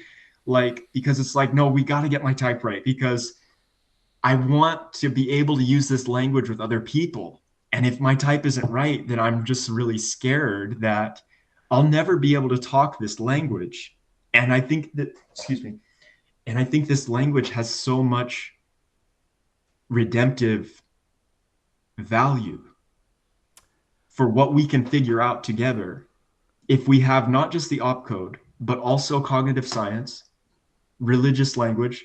We're light years ahead of just the 20th century if we combine the opcode with religious language with cognitive science, with, say, basic biology, psychology, chemistry, physics. Like just been dumped, an enormous amount of treasure has been dumped on us.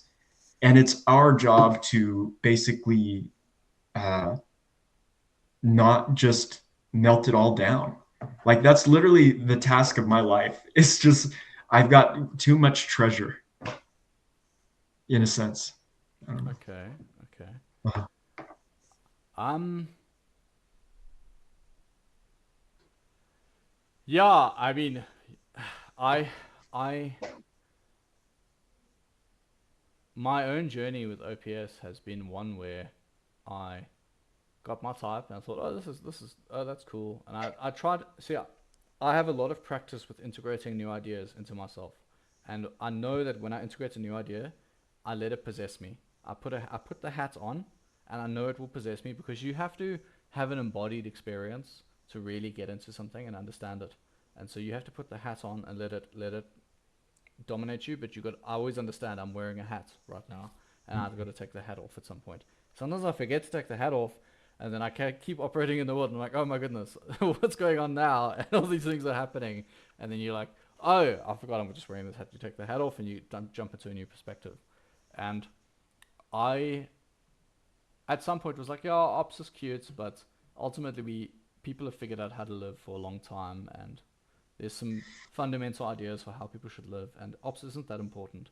But right now, a lot of the things that I've been discovering, especially about myself, I realize the ops code is so central. It's really it seems to me that the issues that I'm in my personal life struggling with, it is FI, and I'm like, oh, okay. Well, I actually know. I think I know what to do and how to do it, especially with this model, right, of this hierarchy, because what happens when you cry, your brain is going to change. You're going to open up change, and I believe that, especially from what I saw there in the poetry idea, it's that you're embedding depth into something, and then once you can embed depth into your brain in that sense, you're then able to properly handle those emotions. And I don't know, I I don't think know. emotions are supposed to be enjoyed. I think Yeah, when you cry, you're getting a gift and yeah, it's like drinking wine. yeah. And I think that when you cry, the psyche comes home Mm, and that the reunion is emotional. I don't like the word brain as much as I like the word psyche for that reason. okay. I try, yeah, but I appreciate your perspective. I really do. But understand that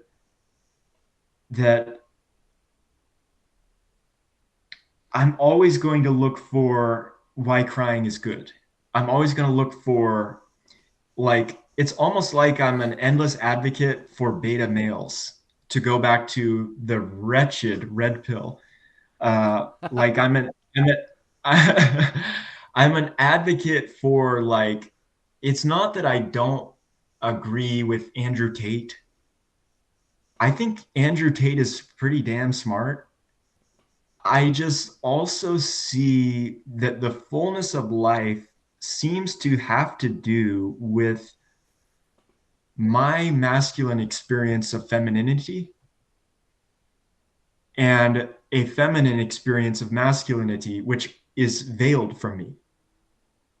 So then I go, okay, maybe just because I can see some femininity or enjoy the femininity of reality, that doesn't make me gay. That makes me more straight. Right. If that makes sense. So, and I think that's important because Oh, what we're doing right now is and what it? Andrew Tate is doing Yeah. is he's basically advocating for more hypermasculinity in a certain sense. I think if you go back into ancient religious systems and like feminine FE, like say you have a male, hypothetically, who had savior feminine FE, uh, is he supposed to be gay? Where is all his libido supposed to go? What's going on here? And these are all these beautiful new questions that we get to ask, and I like these questions better than using those tools provided by LGBTQ. I like these questions better than using those tools provided by the red pill, namely, you're either an alpha male or a beta male. So I think this system has so much potential. It makes me want to pull my hair out because not only are the human needs so killer and so narrowed down, the modalities are so killer and so narrowed down. So that's, yeah. Okay. Um.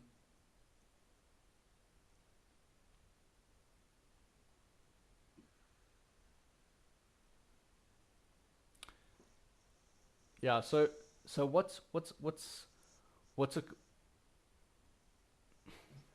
you see, if you want now, we could talk a bit more about your type. Um. Sure.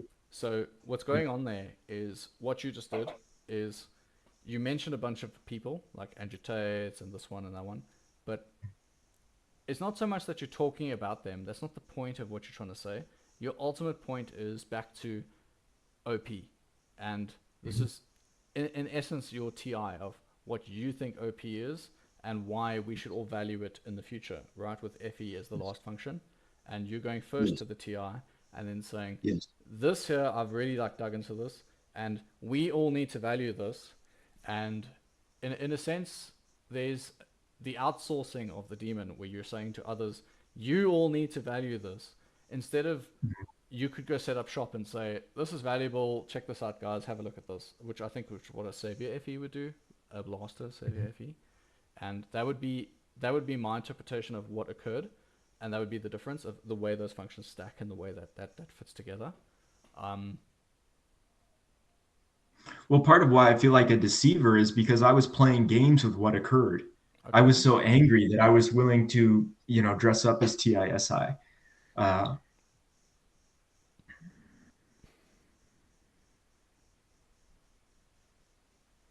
yeah. Yeah, yeah. Like, I understand it can Well, I be. felt like that was the only way I could get any attention. It's like, okay, I've tried to make videos. I'm trying to be seen, Mm-hmm. and I don't know. I just couldn't get any attention. So, and I know this sounds like more single deciding, uh, but then I started playing with anger, and I realized that one of the only ways I could get attention was by literally being laughed at. Right, right. Yeah, yeah, And then I leaned into that. yeah, yeah. So that was probably a little bit evil on my part, but there's evil going both ways there. Is it evil? So, I mean, well, if I'm doing an evil chicken dance for an evil audience who's literally laughing at me with an evil laugh because I want to spite them with an evil dance, then I'd say that's probably pretty evil. I mean, it's hard. I do see that there's, as you were describing it, like there's a need that you have, and you're trying to express it in this manner, and it's manifesting. So it's like, this is that, back to the seed, right? This is the seed, or the principle that's running it, and it's manifesting in this manner. And it's more a question of, how do you view yourself in terms of the lens of iteration versus the lens of thing, because this could just be part of the path, and your your act is not necessarily final. It's it's something you're trying out, you're experimenting, because if you don't try and experiment with the idea, you don't. So, as we talked about the idea of feelings and how they create themselves in a depth, in a hierarchy, there's something to that investment, that experience, that being in the thing, having tried the thing, because you can sit and intellectualize and tell yourself, well, it should be this way, and there you go. But now you've gone and you've experienced this thing, and something, maybe something's changed in you, maybe not, maybe next time, but you've felt something, you've experienced something, and that has an impression on you. It gets built into you, into your Yeah. body, into your mind. I think that's the soul. I think the soul is the manner in which we transform by way of experience and not by way of concepts. I think concepts are literally spiritual forms of conception. And I think the soul is conceived anew as a result of experiences.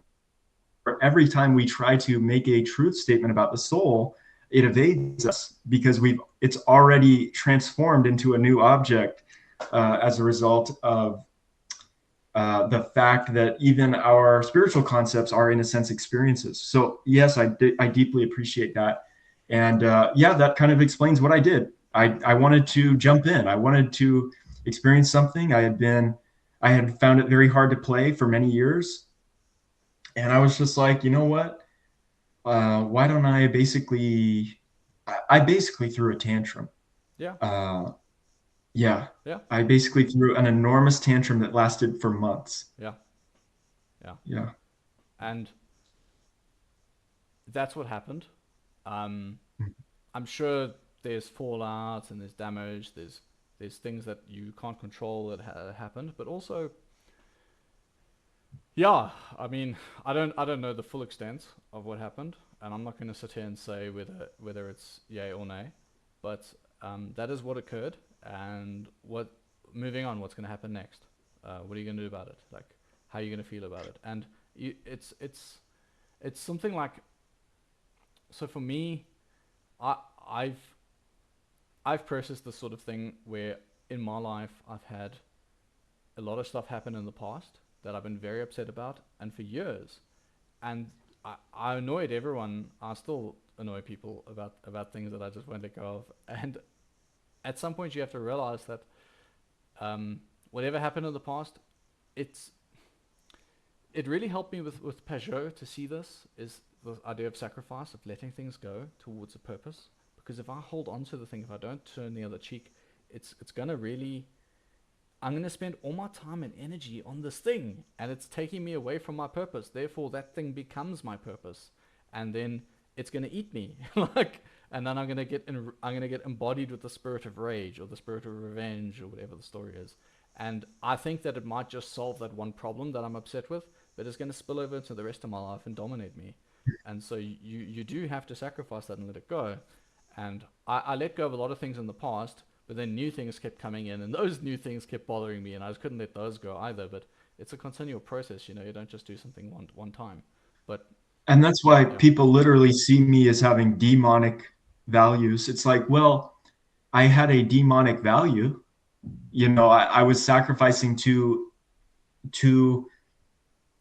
if we're going to continue this language, it's like if there is rage, it's possible that you're sacrificing to a literal inverse god, namely a demon of rage. The psyche is so strange. I'm I'm And I'm I'm to heading anyone for. listening, Jason and I are working so hard on all this bullshit. Bro, this savior and demon thing is not as simple as y'all think. Like, let's just get that out of the way. Like, do you hear how much we are invested in this? Anyways, sorry, Jason, go ahead. Okay, it's interesting. Yeah, so you, it sounds like you're connecting the concept of demon to many things, and Mhm. for me, I'm not connecting it in that way. So I don't see it quite like that, um, because I wouldn't call rage an inverse demon. I wouldn't call it that. I would say it's it's a principle that's dominating, and it's running you, but or you could say principality. You could say that, but Yes, yes, yes, yeah, yes, yes, yes. Yes, yes, yes. but Well, you might be yeah, it right. could You might be right about be. demon, hey, because Dave and Shan called it demons for a reason, and that's because people would say my demons are running me, and in a way, a demon is something that's running you. It's a spirit of possession. So, and there's Right. in the etymology, you've got the you didn't know if it was an angel or a demon, and you didn't know if it was good or bad. And in the modern world, we've kind of specialized it to one specific thing, but it used to have multiple meanings. So in Socrates' time, they called it his daemon, and you don't know if it's an angel daemon or a demon daemon. And it's ultimately a spirit that runs you. Yes. So actually, you're correct. Yes, it is exactly the way you phrased it is right. Yeah, I'm with you there. Well, and this is important to for Dave to understand is that the Jews had that discernment better than the Greeks. The Jews had that specialized discernment between angel and demon, one being really good and one being real bad. The Jews understood that because they were subjugated from all sides Mm-hmm. geopolitically.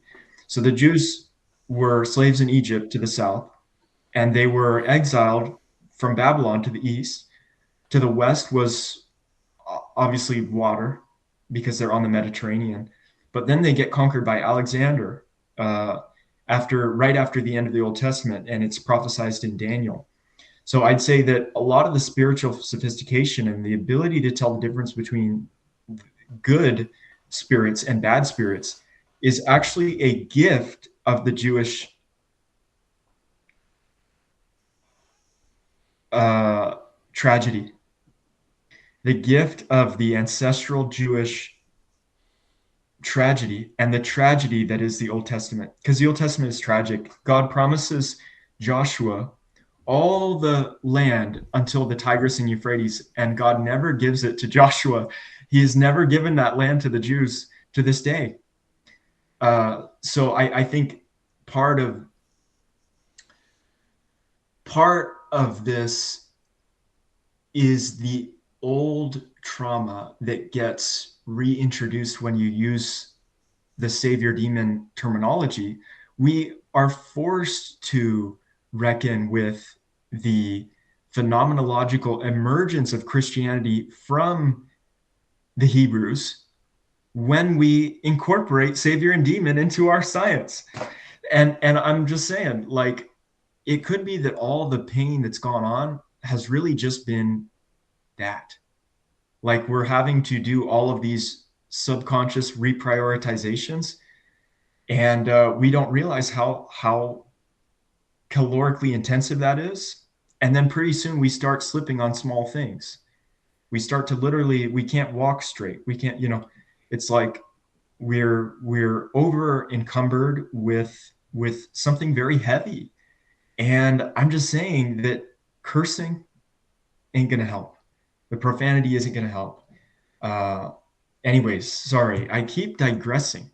I keep friggin' Well, digressing all over the place, but you've I got guess it's just you go ahead. you've got something you're trying to work out, or something you're trying to express, and Yes.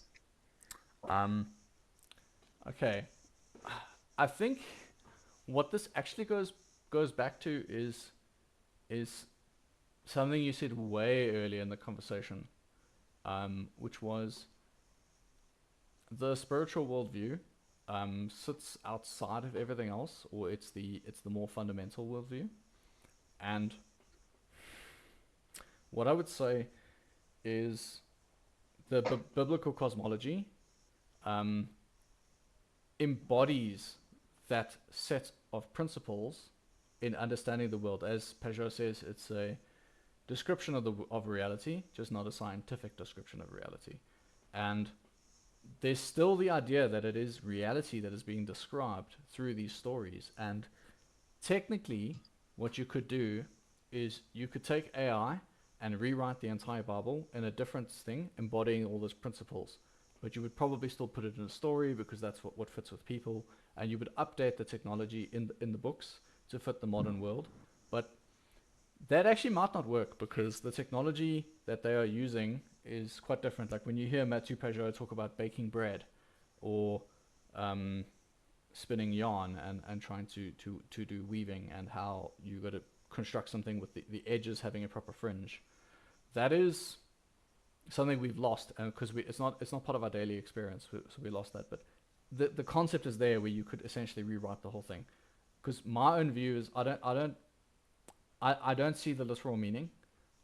It's not my view actually. That's Peugeot's view. He says there's no literal meaning. He's got a video on that, and I don't know about that promise or what it means. I just find the Bible so complicated.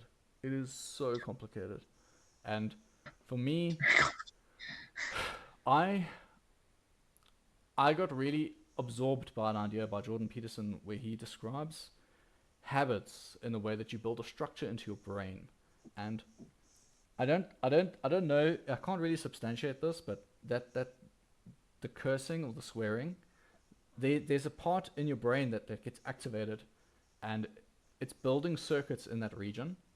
But this is way too. I don't know how far I'm talking out of my ass on that section, but Yeah. And it's okay. It's yeah, okay if we want to go in the cognitive science direction. yeah, But I was talking about the telos, the purpose. It's yes, it's a yes, it okay, it okay, it it aligns with the profanity. It aligns with the same demonic purpose that I manifested when I threw my tantrum. And in a sense, my tantrum was like an answer to my noticing that objective uh, demonic presence. It's like, oh, well, if it's okay for you to do it, then why can't I do it? And that's probably definitely some FE uh, oh, if logic, it's okay for you to you do know? it, was it okay for me to do it? Um, Yeah, right. So this is where morality comes back into the picture, I think, and it's something like why should I be moral if other people around me are not moral?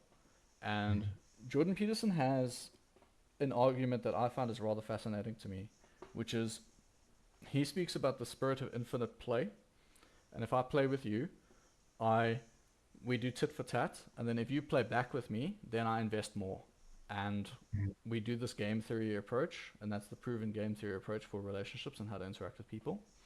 And the spirit of infinite play is this continuous playing the infinite game with people and not trying to dominate and win, because the idea is that our synergy together ultimately could lead to something way bigger and better, because our game is not in the scope. It's not in the scope that we think it is. The scope is actually bigger than we can conceive. Our brain cannot Yeah, conceive the full scope. And yeah, yeah, this is where the reality comes in, and ultimately what you build into your own brain structure you will reuse. So as you create those structures, you reuse them, and you will use them unconsciously. You don't have a choice, because you might say, well, I will control myself and I'll only do this. But I don't know about you, but I have often had some thoughts, thought about some things, and then randomly in conversation all those things will start coming up, and I just say all these things, and I'm like, man, in the moment, am I going to stop myself and evaluate, or do I need to evaluate way before? And it's about seeds. It's about seeds again. It's about building those seeds yes. into yourself. It's all of that. And seeds comes back to conception, mental conception, giving birth to concepts. But Yeah, there would be no yeah. seed without a corresponding ground of fertility, which is often symbolized by an egg. Mm-hmm. So a lot of your thinking and the thinking of Christ and the thinking of Jonathan Pageau is centered around the the sower. Yeah. Christ, many of his parables are parables of the sower. Mm. I'd say that if you have a lot of introversion and you have a lot of NT, then you're going to be prone towards understanding that language. But a lot of people who I would say are ESFP, ESTP jumper, ENFP, that OE at the top, especially, it tends to better resemble literally the ova. It does. It better resembles that. And so when we talk about the seed, I anticipate EPs getting antsy.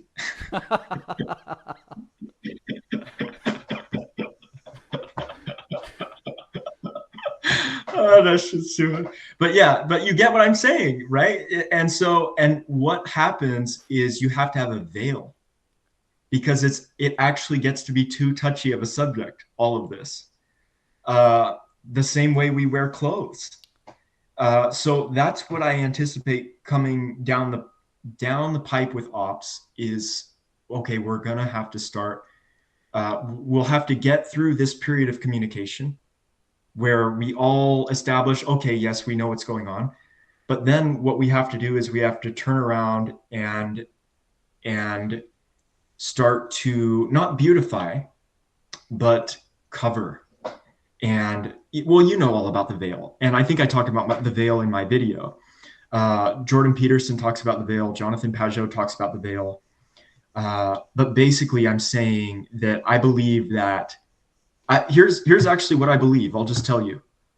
I believe that there's a new quaternary pattern that involves the seed. I would put the seed at the top and the ova at the bottom. And then that's a vertical Well, axis. that's heaven and earth. And then I'd create a horizontal axis. Yeah. And on the horizontal axis, I would put this is tough.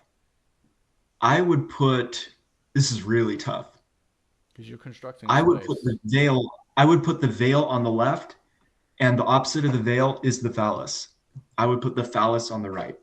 Oh, So I believe that okay. this Okay. I believe this quaternary pattern, seed, ova, phallus, and veil, uh, and veil is another term for something else. Uh, you can use your imagination. Yeah, yeah, Uh, yeah, yeah. I believe that this quaternary coordinate system is like a compass, which we can use to decipher any ancient text, including the Bible. So I Well, think that when Christ makes so many parables of the seed, it's like, well, we're missing the rest of the compass, and that's what. So I just think that's really cool. oh, actually, Yeah. actually, actually, I have more to say on that. I have more to say Yeah. on that. So I know the structure that you're constructing. I know you're inserting other parts onto that structure, but it's not necessary. Well, okay, I don't have to say it's not necessary. I don't know. I'd have to really think about what you said, because that's like I see the two opposites and trying to find the middle ground and how they're united and how it's manifest and how it comes together. But I'd have to think about that more because I'm not familiar enough. I haven't thought of enough about that concept. Like it's tough. I actually plan to I've been trying to read Japanese books about the samurai to see how much I can see these patterns and how they fit. And I really want to understand that process just a little bit better because I want to try and merge it with the concepts that Musashi brought in because he speaks about the concept of the void and how um, that which is empty to the form adds value to it, and that's also the feminine, the hidden, the veil. Yep. Yeah, Yep. yeah, Yep. yeah, Yep. Yep. Yep. That's really deep. yeah. But, okay. I think we're getting to the point on time where no one could possibly continue to follow us. No, look, I don't think. I I, think we lost them ages ago. yeah. We lost them So ages ago. do you wanna meet again maybe next Saturday Um, we can definitely and see talk. if we can actually get some viewership? I definitely want to meet again. Um, Yeah.